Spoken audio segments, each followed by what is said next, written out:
8,5 milliards de recherches sont exécutées tous les jours sur Google et vous aussi, vous pouvez très bien profiter de cela. Parce que des milliers de personnes, sinon des millions d'internautes, font des recherches qui ont un lien direct avec votre activité pour consommer votre produit ou votre service. Et pour être sur Google dans le top 3, vous avez besoin de comprendre ce que c'est que le référencement naturel ou le SEO. Le SEO repose sur des bases clés que je vais vous expliquer dans cette vidéo pour que vous puissiez savoir comment est-ce que vous pourrez vous y prendre pour mieux référencer vos sites internet et pour mieux améliorer votre visibilité et votre rentabilité.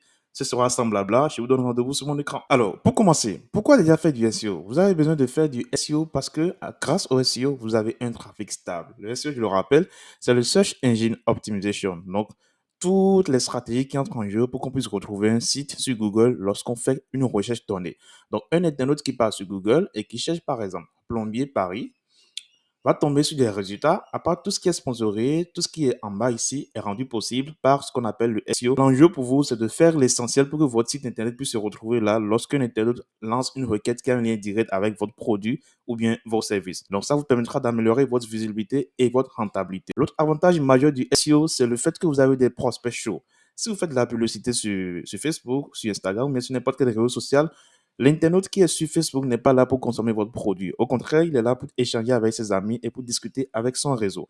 Par contre, un internaute qui vient, qui prend lui-même sa mail, qui va sur un moteur de recherche comme Google ou Bing et qui lance une requête qui a un lien avec votre produit, qui recherche par exemple les meilleurs sacs de mode, ou bien les meilleurs sacs pour un mariage en été, ainsi de suite, c'est qu'il veut acheter. Il a une intention commerciale et c'est ça l'utilité du SEO. C'est ce dont vous allez profiter. C'est ce qui fait que vous avez beaucoup d'intérêt à mieux optimiser votre référencement naturel. Le SEO repose donc sur des bases clés. C'est quelque chose qui change énormément. Par contre, les bases ne changent jamais.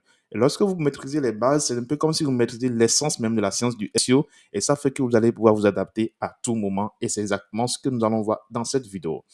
Le premier pilier de tout ce qu'on appelle SEO, ça va être le SEO technique. Donc, c'est concrètement tout ce qui entre en jeu, toutes les implications techniques de votre site pour qu'il puisse se retrouver en première position sur Google. Je vais vous donner une image très simple du SEO pour que vous puissiez mieux comprendre.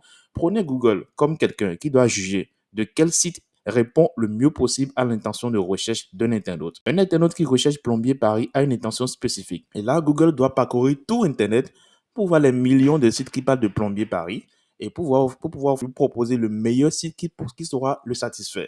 Donc, pour cela, Google a des critères spécifiques et parmi ces critères, donc, nous avons le SEO technique. C'est assez important parce que c'est derrière c'est quelque chose qui va énormément vous démarquer. Par contre, ce n'est pas typiquement quelque chose sur laquelle vous allez casser votre tête si vous débutez, mais c'est important que vous le compreniez. Donc, les éléments essentiels, ça va être le balisage HN. C'est assez basique. C'est comment est-ce que vous allez pouvoir structurer votre contenu pour que l'internaute puisse savoir, pour que l'internaute et le moteur de recherche puissent reconnaître les informations les plus pertinentes les unes par rapport aux autres. Après, vous avez des balises les plus simples comme les métadescriptions. Donc, vous avez le meta-title, le métadescription, les balises sur les images, ainsi de suite. Ce sont des balises que vous pouvez remplir. Ça ne vous prend pas plus d'une minute et c'est assez important.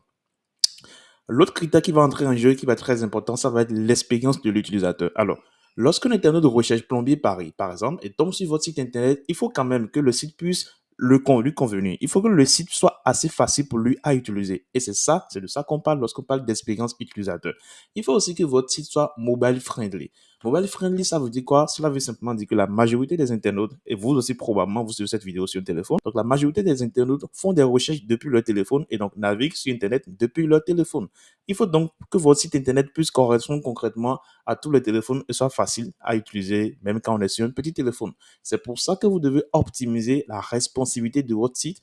La responsivité, c'est l'apparence mobile de votre site. C'est à quoi ressemble votre site Internet sur un téléphone. Donc, vous devez dire à votre développeur ou bien vous-même, vous devez veiller à ce que votre site se présente très bien sur... Là, j'ai pris un site au hasard. Lorsque j'ai essayé plombier Paris, je pense. J'ai pris quel site? Atelier du plombier. Du coup, j'ai plus pris, je pense... J'ai pris le sixième site qui est dans le... qui est trouvé sur la page de résultats qui s'appelle la SERP, SERP. Et nous pourrons voir concrètement ce site, ce que ça donne sur mobile. Est-ce que c'est assez optimisé sur mobile ou pas du tout? Vous pouvez aller visiter le site sur mobile, c'est la meilleure manière de se faire une idée. Vous pouvez utiliser les outils de Google Développeur pour voir concrètement ce que ça donne sur mobile.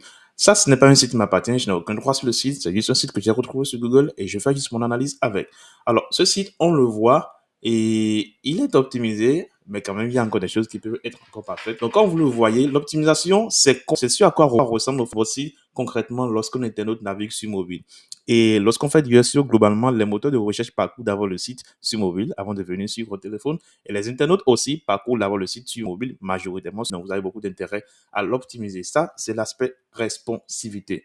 Vous devez éviter la duplication des URL. C'est un concept qui est très très simple, mais qui revient très souvent. Lorsque on parle de duplication d'URL, on parle essentiellement du fait que sur une même page, par exemple, au niveau de la section des articles, vous allez avoir la catégorie, enfin, vous allez avoir les widgets de catégories qui vont se displayer un peu partout. Je vais voir ce site, je vais voir si je peux retrouver cette erreur. Ok, j'irai sur le blog. On ira sur le blog, on va voir si je peux trouver cette erreur et je vous montre. C'est une erreur qui peut épuiser ce qu'on appelle le budget de crawling. Le budget de crawling, c'est un peu comme le temps alloué à votre site pour que les moteurs puissent l'indexer, pour que les moteurs puissent le parcourir, ainsi de suite. Ok, je prends par exemple cette page de blog. Vous voyez, ici, sur ce titre-là, nous avons l'URL du contenu et sous le bouton lire la suite, nous avons encore l'URL du contenu. Ça voudrait simplement dire que nous avons deux URL à plusieurs reprises. C'est un point qui peut rapidement devenir un problème si vous ne l'optimisez pas. Aussi, votre développeur n'en tient pas compte. L'autre aspect qui va entrer en jeu, ça va être la rapidité du chargement. C'est l'un des critères les plus indispensables d'ailleurs, parce qu'un site qui n'est pas rapide, c'est un site qui ne convient pas à un internaute. Un internaute ne va pas attendre 10 minutes avant de tomber sur un site internet. Au contraire, dès qu'il lance la recherche, il a besoin d'y accéder le plus vite possible. Et pour ça, il faut que votre site soit assez optimisé. Pour le faire, si vous êtes sur WordPress, vous pouvez utiliser des extensions comme WP Rocket si vous avez les moyens de vous l'offrir. Vous pouvez simplement vous pouvez simplement utiliser Lightspeed Cache, qui est une extension gratuite et qui fait aussi le travail. Maintenant, vous pouvez aussi configurer, en termes d'optimisation technique pour votre SEO, des fichiers qu'on appelle le robot TXT. Je vous montre. Le robot TXT, globalement, c'est un petit fichier qui donne les permissions ou les interdictions au moteur de recherche, au robot globalement. Donc là, nous voyons un petit robot TXT qui est pour un site WordPress. Et là, je prends le site atelierduplombier.com. Et là, on voit concrètement /wp-admin, ainsi de suite. On voit au fait que là, les moteurs de recherche, ils ne doivent pas accéder à aux dossiers qui sont wp-admin, ainsi de suite. Donc, c'est un fichier que vous pourriez optimiser et qui pourra, au fait, vous permettre de mieux économiser votre budget crawling, donc de pour mieux profiter du temps que Google va passer sur votre site internet. Vous avez aussi les sitemaps. Les sitemaps, c'est un peu comme les plans du site. C'est pas exactement, c'est comme les plans du site. Là, nous sommes sur un site où ils ont utilisé Yoast SEO, qui est une extension SEO WordPress et qui a permis de générer automatiquement le sitemap. C'est des aspects sur lesquels ça peut être important. Et en termes de petites astuces, vous pourrez au fait inclure le sitemap dans le robot TXT. Ça vous permet au fait de mieux optimiser tout cela. Après, si vous voulez aller plus vite, il y a des outils qui vont vous permettre au fait d'aller un peu plus vite. Vous allez utiliser par exemple Okopro, qui est un outil développé par des Français et qui va vous permettre concrètement d'avoir une base déjà optimisée. Là, il peut mettre quoi? Un site WordPress prêt à l'emploi, totalement configuré, sécurisé et optimisé. Je vous le conseille vivement. C'est quelque chose que nous utilisons et c'est quelque chose que j'utilise personnellement sur mes produits ou ceux de nos clients et c'est quelque chose qui marche très bien. Si vous n'avez pas envie de vous casser la tête, prenez Ocopo, prenez le offre à vie et puis c'est fini, vous pouvez avancer. Le second pilier, donc, et l'un des piliers les plus importants, ça va être le contenu. Alors, je reviens sur la technique pour spécifier que si vous débutez, ce n'est pas le critère sur lequel vous devez passer le plus de temps. Votre site internet, c'est cool si c'est rapide, c'est cool si c'est user-friendly, donc c'est facile à utiliser pour l'internaute sur mobile, par exemple. C'est cool si les balisages sont respectés, ainsi de suite. Mais le plus important, c'est ce dont vous voulez parler. Le plus important, c'est la passion que vous voulez partager. Le plus important, c'est la manière dont vous vendez votre produit ou bien vous vendez votre entreprise ou vos services. Et cela, ça prend directement par la manière dont vous gérez vos contenus. Le contenu est assez important simplement parce que, c'est le roi. En gros, je donne souvent l'exemple je suppose que vous êtes par exemple un étudiant et vous avez besoin de prouver votre autorité. Et pour ça, il faut que vous puissiez très bien parler de vous. Lorsqu'on voit plombier par Google, parmi les critères, il y a le contenu et donc Google va voir concrètement les nombreux et les millions de sites internet qui existent, les sites qui parlent, donc qui rédigent, qui ont des contenus qui répondent succinctement à l'intention de recherche de l'internaute qui est en train de lancer la requête plombier Paris. Donc, il faut que votre contenu soit propre, il faut que votre contenu aussi soit user-friendly.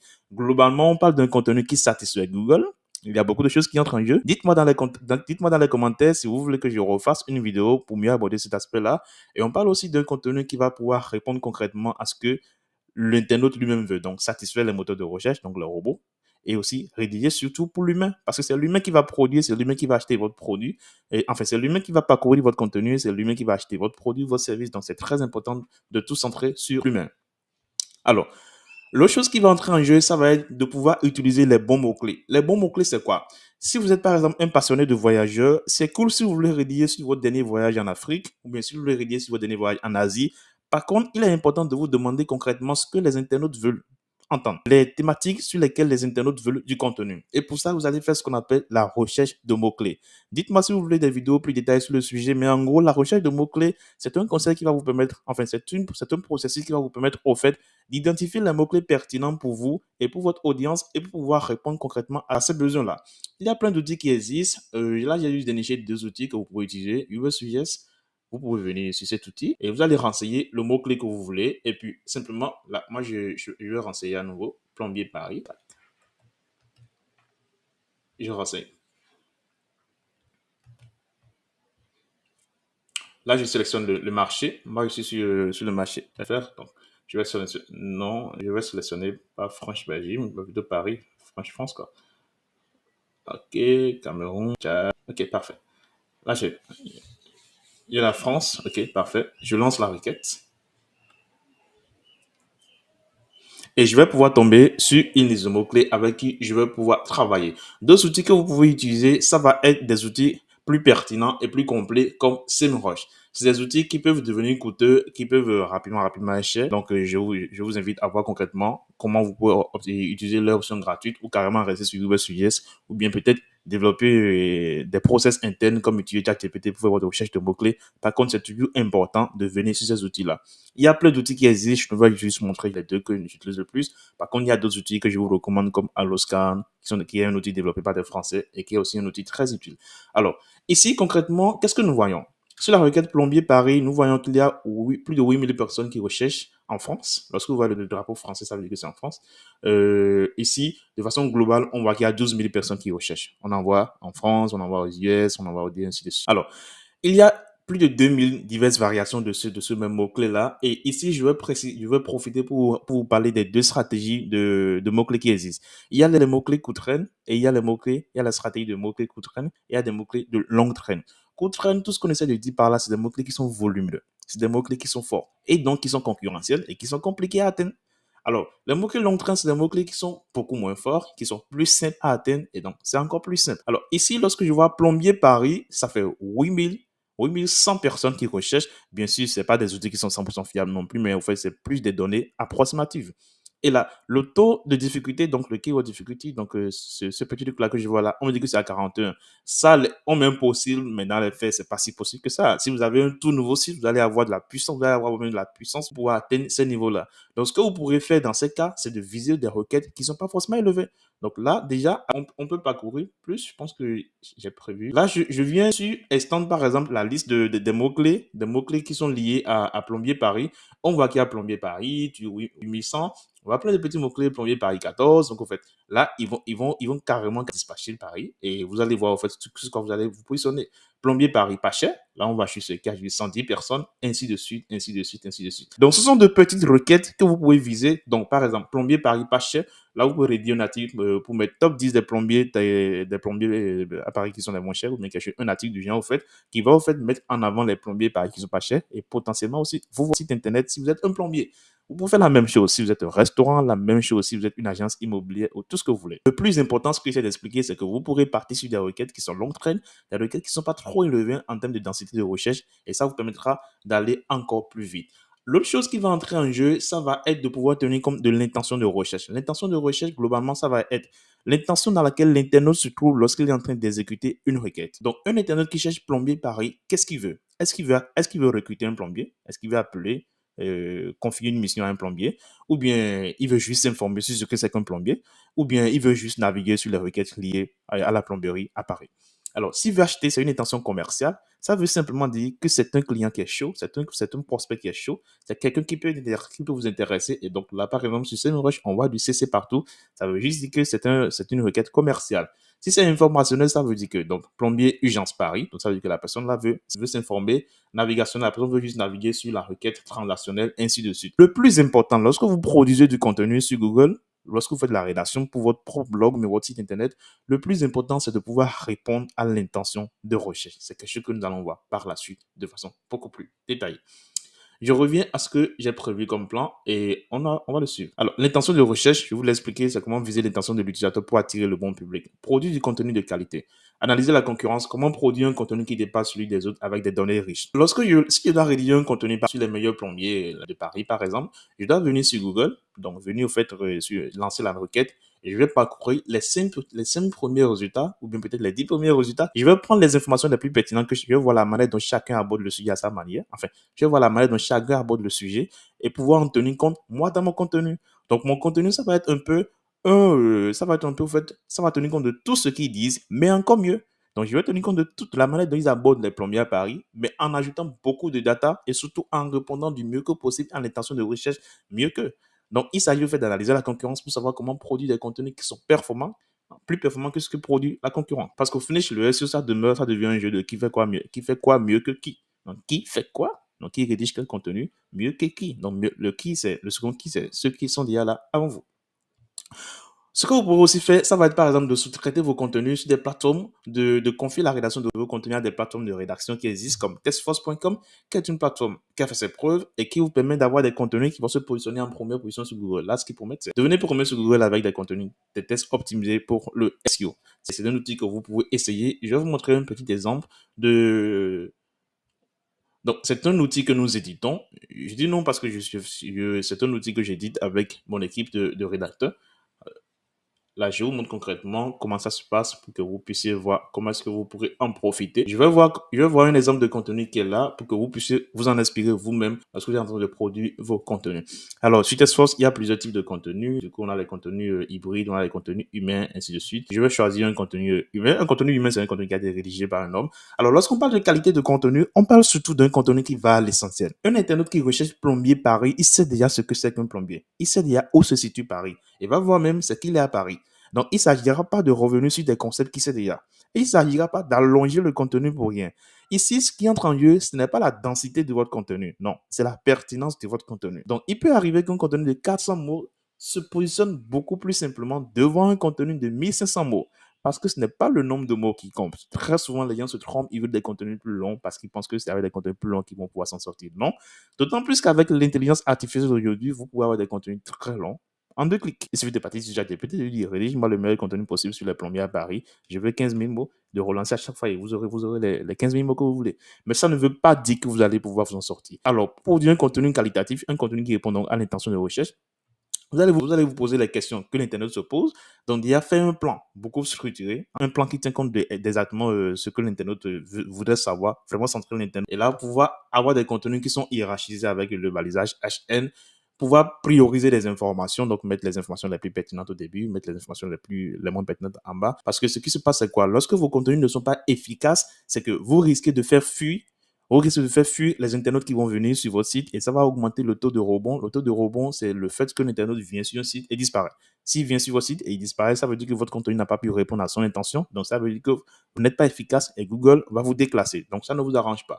Tout ça entre en jeu. Vous pouvez déjà commencer. Vous pouvez aussi être très créatif. C'est votre site internet. C'est un humain qui va lire le contenu. Bien sûr, c'est d'abord un moteur de recherche qui va d'abord le classer, mais c'est l'humain qui va acheter votre produit. Donc, n'hésitez pas à vous adresser à votre manière. Soyez créatif. Aujourd'hui, avec l'intelligence artificielle, la seule chose que vous pouvez faire, enfin, l'une des choses que vous pouvez faire pour vous en sortir simplement, c'est d'être créatif. Alors, là, c'est un contenu, c'est le contenu exemple. Là, le contenu pas de la vie complète sur Akazi, l'expert comptable en ligne. C'est un contenu exemple chez Testforce.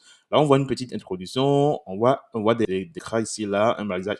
On voit de la data, donc beaucoup de contenu à l'intérieur. On voit des listes à puces, ainsi de suite. On voit des images qui sont renseignées là. On voit un tableau récapitulatif beaucoup plus. En gros, on voit beaucoup d'informations et c'est ce que vous devrez faire. Vous devez fournir le maximum d'informations sur le sujet que vous abordez pour montrer à Google, salut Google, c'est là, il y a le meilleur contenu sur ce sujet-là. Viens sur moi, viens chez moi, présente mon site dès qu'un internaute fait telle requête-là. Alors, une fois que vous avez produit vos contenus, vous pouvez les optimiser sémantiquement. Il y a des outils qui existent pour cela, encore des outils français. Je vous montre essentiellement des outils français. Des outils comme TotSEO, c'est des outils sur lesquels vous pouvez partir qui vont vous permettre, en fait, d'identifier les autres mots-clés que vous pourriez aborder. Donc, la sémantique de votre sujet, les autres aspects du sujet que vous pourriez aborder pour pouvoir toujours avoir un contenu davantage pertinent, un contenu davantage unique et surtout un contenu qui répond encore mieux à l'intention de recherche. Donc, tac, j'attends, SEO. Ok, voilà. Donc, 80% des contenus utilisés avec Toast SEO gagnent des positions. Donc, ça, c'est vous qui le testez, vous faites votre propre avis. C'est un outil que nous utilisons en interne et c'est un outil que je vous recommande. Je ne touche rien, je n'ai pas de lien d'affiliation, je vous le donne simplement parce que c'est un outil qui est efficace et moi, mon objectif avec tout ce que je fais, c'est simplement vous produire le maximum de valeur pour que vous puissiez savoir concrètement comment est-ce que les choses se passent et ça, sans blabla. Le second outil, qui est l'un des outils qui s'utilisent le plus quand il s'agit d'optimisation technique, ça va être Yoast Guru. C'est un outil qui a énormément fait ses preuves, c'est un outil qui est efficace, c'est un outil que nous utilisons en interne chez Testforce. Donc, si vous voulez commander vos contenus chez Testforce, vous avez la possibilité de déléguer l'optimisation Yoast Guru. C'est un outil qui est assez efficace, qui va vous permettre au fait de retrouver là, par exemple, sur la requête tourisme en France, Yoast Guru nous propose des petits mots-clés qui sont en bas ici, France, tourisme, ainsi de suite, et nous montre au fait le nombre de fois que nous devons utiliser ce contenu. Bien sûr, ça n'ira pas d'utiliser de façon mécanique ces mots-clés, non, mais c'est juste de nouvelles approches. En gros, lorsque vous voyez, par exemple, lorsqu'il met Alpes, c'est que vous allez faire intervenir l'aspect des Alpes dans votre contenu qui parle de tourisme. Donc, c'est important de tenir compte aussi de l'optimisation sémantique. Et ça, c'est OK. Donc, des erreurs, des choses que vous pourriez éviter. Après, il y a d'autres outils comme 1.fr, c'est un outil que je vous invite à découvrir. Des erreurs à éviter. Lorsque vous optimisez votre contenu sur votre site internet, ça va être la suroptimisation. Il ne sert à rien de suroptimiser votre contenu. Le SEO, c'est d'abord pour l'humain. Enfin, c'est finalement pour l'humain parce que c'est pas Google qui va acheter votre produit, c'est un humain qui va acheter le produit que vous vendez ou le service que vous commercialisez. Et pour ça, il ne sert à rien de mettre plein de mots-clés. En gros, lorsque vous partez sur SEMrush, par exemple, enfin, sur Yoast Guru, bien sûr, n'importe quel outil qui vous fournit des mots-clés, il ne s'agira pas de balancer ces mots-clés-là au milieu de vos contenus simplement. Ça va être la suroptimisation et vous allez simplement ne pas gagner de position avec cette méthode-là. L'autre aspect que je vais aborder, c'est que très souvent, lorsque vous avez un site WordPress, par exemple, vous avez des petits widgets comme Yoast Guru, enfin pas Yoast Guru, comme YouTube, Rank Math, où vous voyez des onglets qui sont en vert. C'est pas parce que votre contenu est en vert sur Yoast SEO ou sur Rank Math que votre contenu il est propre pour le SEO. Non, absolument pas. Ça veut simplement dire que le contenu répond aux critères de Yoast SEO, de Rank Math, pas forcément aux critères de Google, donc ne vous attaquez pas forcément dessus. C'est un indicateur, mais pas l'indicateur ultime. L'autre chose que vous devez éviter, ça va être la cannibalisation des mots-clés. En gros, la cannibalisation, c'est le fait de produire un contenu qui va prendre le dessus sur un autre contenu qui est pratiquement identique. Je produis donc un contenu sur plombier Paris et je produis un autre contenu, enfin je produis un contenu qui s'appelle comment devenir plombier à Paris et je produis un autre contenu qui s'appelle les astuces pour devenir plombier à Paris. C'est la même chose. Du coup, en fait, là, je vais forcément faire ce qu'on appelle la cannibalisation. Et là, il y a un outil, 1, 2 page.com qui vous permettra au fait de savoir concrètement quelle est la page sur laquelle vous pouvez, enfin, quel est le mot-clé sur lequel vous pouvez rédiger pour éviter ce concept-là de cannibalisation. Je vous invite à découvrir cet outil, à tester. C'est un outil, une fois encore français. Et donc, vous lancez votre requête ici, dans une autre requête là. Sur d'autres vidéos sur la chaîne, j'ai fait des tests de cet outil et vous pouvez voir concrètement pour faire vous-même votre propre avis. Le dernier aspect, donc, du SEO, ça va être l'autorité. Qu'est-ce que cela voudrait dire? Lorsque vous avez parlé de vous, lorsque vous avez un site qui est propre, donc techniquement optimisé, lorsque vous avez un site où vous parlez très bien de votre thématique, de votre passion, de votre entreprise, de ce que vous vendez comme produit, il faut maintenant que vous ayez un site où les gens parlent très bien de vous. Et pour ça, il y a ce qu'on appelle le SEO off-page. Le SEO off-page, c'est la manière dont d'autres sites internet parlent de vous. Les liens qui pointent vers vous. Un lien qui pointe vers vous, c'est que je suppose que vous avez un site qui parle de plomberie. C'est qu'il faut que d'autres sites parlent de plomberie et puissent faire de liens vers vous. Donc, pour ça, il y a des métriques qui vont entrer en jeu, je vous l'explique basiquement. Il y a ces métriques-là que j'ai déjà, domaine authority, domaine rating, ainsi de suite. C'est des métriques que vous n'êtes pas censé forcément garder en tête. Mais le plus important à garder à ce niveau, c'est qu'il faut que de bons sites internet parlent de vous. Il ne s'agira pas de miser sur le volume, non. La qualité prime sur la quantité. C'est pas parce que vous avez 10 000 sites internet qui parlent de vous que vous allez dépasser vos concurrents, non. Mais si vous avez juste 100 personnes qui parlent très bien de vous, 100 sites de qualité qui parlent très bien de vous, là, ça va aller. Une chose que vous pouvez faire alors donc, pour acquérir des backlinks, ça va être donc l'acquisition naturelle de liens. Ce qui est rare, c'est que vous allez être tellement bon dans votre contenu que les gens vont faire naturellement de liens vers vous, ce qui est rare en vrai. Vous allez acheter des liens. Vous allez partir donc sur des plateformes de vente de liens pour pouvoir vous acheter vous-même vos propres liens. C'est quelque chose qui marche. Vous pouvez aussi créer des PBN. Donc, vous pouvez venir sur des services comme PBN Force. Donc, ça, c'est des services où on va vous permettre au fait d'avoir des sites qui sont déjà faits. Des sites qui sont déjà faits. Là, on vous prend un PBN en 72 heures à 99 euros. Donc, pour 99 euros, vous avez un PBN. L'avantage d'un PBN, c'est que c'est quelque chose sur lequel vous avez le contrôle. Et ça vous permet de concrètement savoir ce qui se passe, comment ça se passe sur votre réseau de sites et de pouvoir le monétiser à la longue, de pouvoir le maintenir aussi longtemps que possible. Alors, le choix que vous pouvez aussi faire, ça va être d'échanger de liens, donc de partir sur nos sites, par exemple, qui parlent de la même thématique que vous, de lui proposer un nouveau lien, ainsi de suite. Et ça, c'est quelque chose qui marche, c'est quelque chose que vous pouvez aussi essayer. Donc, tout cela, il faudra primer la qualité sur la quantité. Alors, je viens d'expliquer concrètement ce que c'est que le SEO. Je voulais rappeler, c'est tout ce qui entre en jeu comme stratégie pour pouvoir référencer un site en 3 sur Google. Je vous ai expliqué que le premier pilier, ça va être la technique. Et je vous ai surtout recommandé de ne pas trop vous casser la tête. Le plus important, c'est d'avoir un site rapide, optimisé sur les mobiles. Et puis le reste, ça pourra venir par la suite. Il y a beaucoup de choses qui entrent en jeu. On pourrait parler du SEO technique pendant une journée. On n'allait pas finir. Le plus important, c'est de commencer. Et lorsque vous commencez, vous allez partir sur l'aspect des contenus, produire des contenus qui répondent succinctement aux intentions de recherche et qui vont aussi donc attirer Google, donc plaire plaire aux moteurs de recherche et aussi satisfaire les internautes. Parce que ce sont les internautes qui vont consommer vos produits, vos services et c'est important pour vous de les satisfaire. Alors, après, vous avez le dernier critère qui va être l'autorité. Donc, ici, on parle du SEO off-site. Donc, ce qui est dit de vos sites internet, l'autorité, la crédibilité de vos sites internet. Et pour ça, c'est important pour vous d'avoir des liens. On va vous recommander des manières d'avoir des liens de façon naturelle, par exemple par les réseaux sociaux ou bien juste amener les gens à parler de vous naturellement sur Internet, ce qui est rare en vrai. Ou bien acheter des liens, aller sur des plateformes d'achat de liens. Après, création de PBN, donc pouvoir vous-même créer des PBN avec le site que je vais vous montrer. Échanger de liens, donc aller vers d'autres personnes qui font des sites qui sont sur la même thématique que vous et pouvoir échanger de liens. Et puis, le plus important, c'est de primer la qualité sur la quantité. Alors, merci d'avoir suivi cette vidéo juste là. Et si vous avez aimé, n'hésitez pas à mettre un like et puis à mettre un commentaire. Ça me permettra d'améliorer le contenu parce que le plus important pour moi dans tout ce que je fais, c'est pouvoir vous aborder le SEO, blabla, pour que vous puissiez le comprendre en tenant comme sur votre propre site. Si vous avez des questions, laissez-les dans les commentaires et on se donne rendez-vous dans la prochaine vidéo. Merci.